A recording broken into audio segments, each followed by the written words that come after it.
চোৱা 5 নম্বৰ কি কৈছিলে যে ৰোহনে এখন গাড়ী কিনিছিলে গাড়ীৰ দাম কিমান আছিলে 2,50,000 ন আৰু গাড়ীটো বিক্ৰী কৰিছিলে 2,30,000 টকাত এতিয়া ৰোহনে কিমান টকা লোকচান খাইছিলে আৰু এই লোকচানৰ শতকৰা হাৰটো আমি নিৰ্ণয় কৰিব লাগে ঠিক আছে তো অংকবিলাকৰ ফাৰ্ষ্ট ডাটাখিনি কালেক্ট কৰি ল'বা যেনেকৈ ধৰা দিয়া আছে কিনাৰ দাম কিমান আছিলে 2,50,000 টকা কিমান টকা বিক্ৰী কৰিছিলে 2,30,000 ন এতিয়া লোকচানৰ হাৰ শতকৰা হাৰ নিৰ্ণয় কৰিছে হা তো আমি জানো লোকচান সমান সমান কিনা দাম বিয়োগ বেচা দাম ঠিক আছে তো কিনা দামটো আছিলে 2,50,000 টকা হা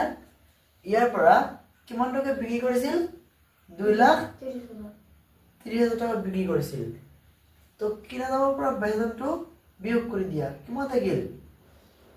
20,000 টকা মানে ইমান টকা কি কৰিছিলে লোকসান খাইছিলে এতিয়া এই 20,000 টকাৰ আমি শতকৰা হাৰ হিচাপে প্ৰকাশ কৰিব লাগে ঠিক আছে লিখা হ'ল লিখা হৈছে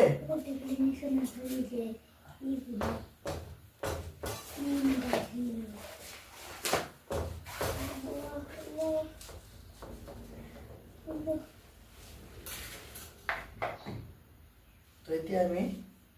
শতকৰা হাৰ ওলাম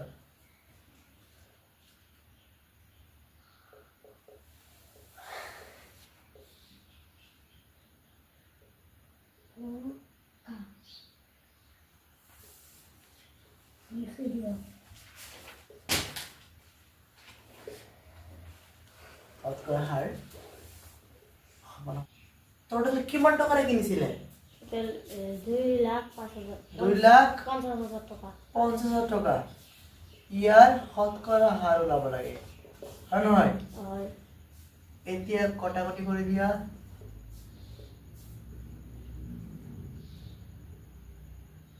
25 200 কিমান টাইম যায় 8 টাইম যায় ইয়াৰ 4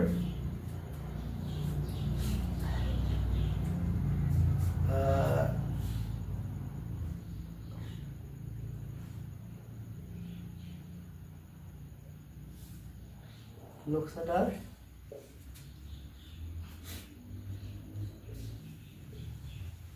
হাৰ 8% আচ্ছা